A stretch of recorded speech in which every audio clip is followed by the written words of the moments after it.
So we've spoken about the title race and the relegation battle. Who do you think has improved significantly in transfer window? Like, who's impressed you in transfer window with what they've done? Nobody. Nobody? No, I think if you'd asked me on the last day of the season which teams were going to sign which players, I don't think anybody has gone the route that I expected them to, or that I think they needed to. Is there any one signing like you were surprised that like a certain club was able to get a certain player? Like, for example, West Ham got Joe Hart. Yeah. Getting a player on that level.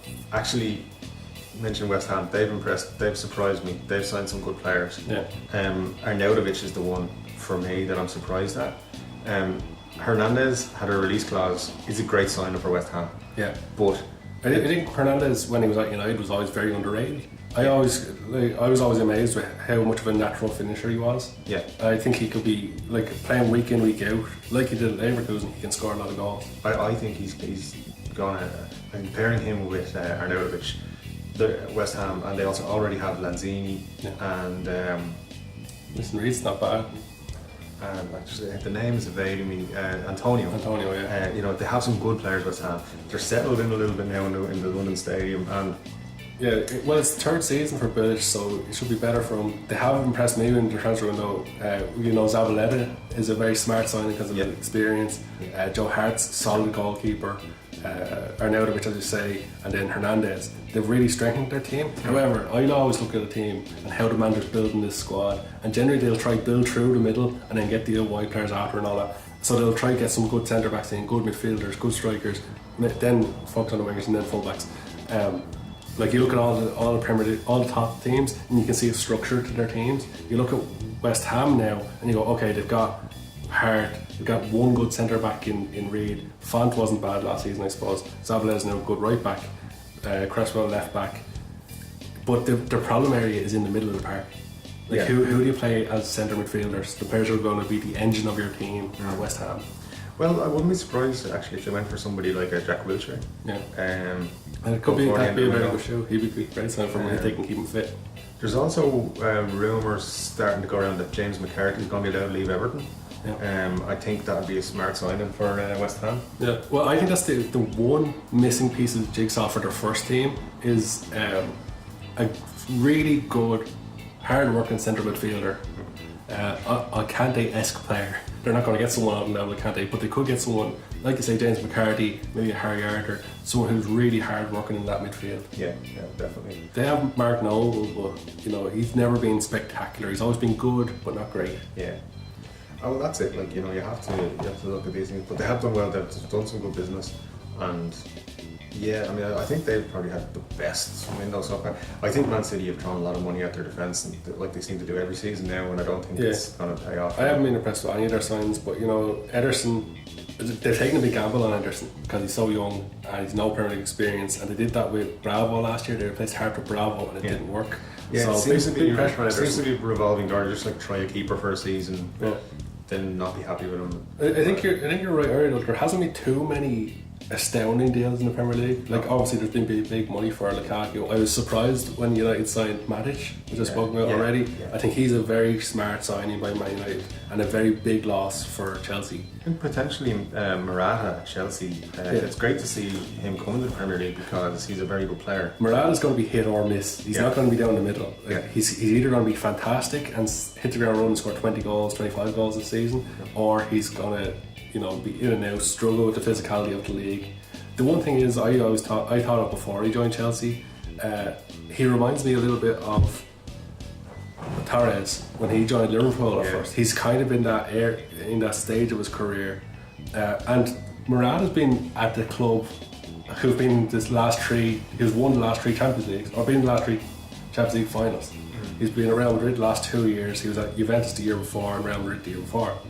When they were all in the Champions League. And he was a big part of Juventus getting to the Champions League that year. Especially when they knocked out Real Madrid, he was fantastic. Yeah. Can he do that in the Premier League? That's the big question over him. I think he's got a lot of quality. It'd be interesting to see. I mean, the Premier League's a tough league for strikers in particular. That's why they go for big money. But I think I think compared to Lukaku, I think he's going to look like a bargain. You know what could be a little under the radar deal that could work out really well? Perhaps not be a superstar, but a very good deal for West Brom. They signed Jay Rodriguez from Southampton. Yeah. They spent 15 million on him, a lot of money, but I think he's one of those players where I'd say like a few seasons ago, you were looking at that Southampton team and they had some amazing players. yeah, when Lallana was there and Rodriguez was there before he got his big injury, Rodriguez was on the same level as Lallana. Like he would have gone for the same amount of money. I think before the injury, we were expecting big things from him, and he he looked looked like he was going to be a world beater. It looked like he was even going to get into the England team at that time. Yeah. I think it was on England duty that he actually got the big injury, Something like that. and then. Yeah, he was a very good player, so he could be very good for West Brom. Like West Brom under Todd Pulis been very clever. They've been doing like one big signing per window. They brought in Chadley last year, Rondon before, and those players have really improved West Brom. Stoke signed Kurt Zouma. I was very surprised by that. They signed Kurt Zouma on loan. It could be great for Kurt Zouma to get a full year of Premier League football. I think it's good because for both teams, because he's done. He's gone to a club where he's going to play week in, week out. Yeah, he's going to get good, proper Premier League football, and he's going to be, he's going to be defending a lot at Stoke. Stoke were one of those teams last year though who were very good going forward and very poor defensively. There seems to be a lot of them at the moment. And they've lost Arnautovic. You got to think Shaqiri's looking around. Arnautovic is a big loss for Stoke. If Shaqiri does leave, then questions have to be asked over Stoke. If Shaqiri leaves, then Stoke are going down. Yeah, I wouldn't be surprised if Stoke pull out a big move somewhere along the line because they have the money from Arnautovic. They do tend to get these good players though. It's tough to find the right sort of players and to replace a player like Arnautovic. He's a very good player. The only thing he's missing is like serious pace. If he had serious pace, he'd be one of the best players in the world. I think he's a great player, to be honest. Yeah. He's good at the ball as feet. He's good at shooting. He's good at free kicks. Yeah. He's tall. He can good in the air. He's got a bit of everything. Very underrated player, I think. Yeah. Any other deals that jumped out at you? Not really. It's been a kind of weird one for the smaller teams outside the top six because they haven't really signed anyone big. I think there's a lot going to happen in the last couple of weeks of the transfer window. Yeah. I think. Would it be in a World Cup year? You'd even expect like certain players to jump just to play football. You'd expect even in a World Cup year normally smaller teams are able to sign bigger players. If that makes any sense.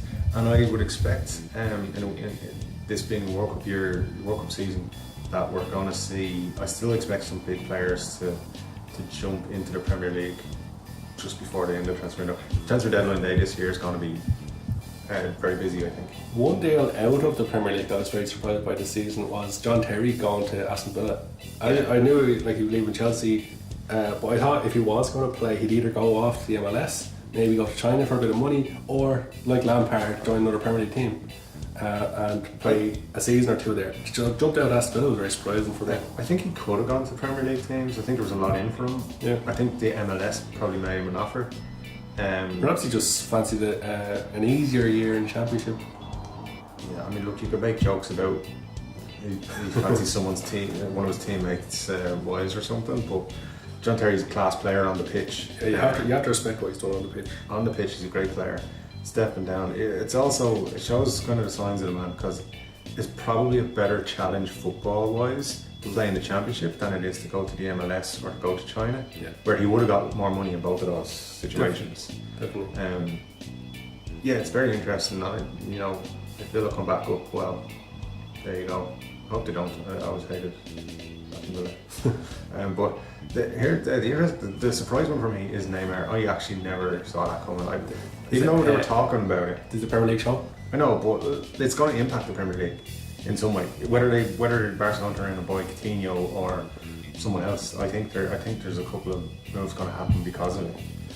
And one of the things, like, I didn't think Neymar would take the step down into Ligue 1 and play for Paris Saint-Germain. Well, obviously, I heard someone at a radio show one day saying perhaps he's stepping down because of the World Cup year and he wants an easier challenge for the year. So like just games he could just be able to coast by in League One and go into the World Cup really fresh to lead Brazil to that World Cup. And maybe we'll see Neymar move again next summer. Listen, I think the situation, and Neymar has to be realistic about this. For the World Cup, everybody knows Ireland are going to win it, so he should just have stayed at Barcelona. No. Yeah, or they're going to be there. It's going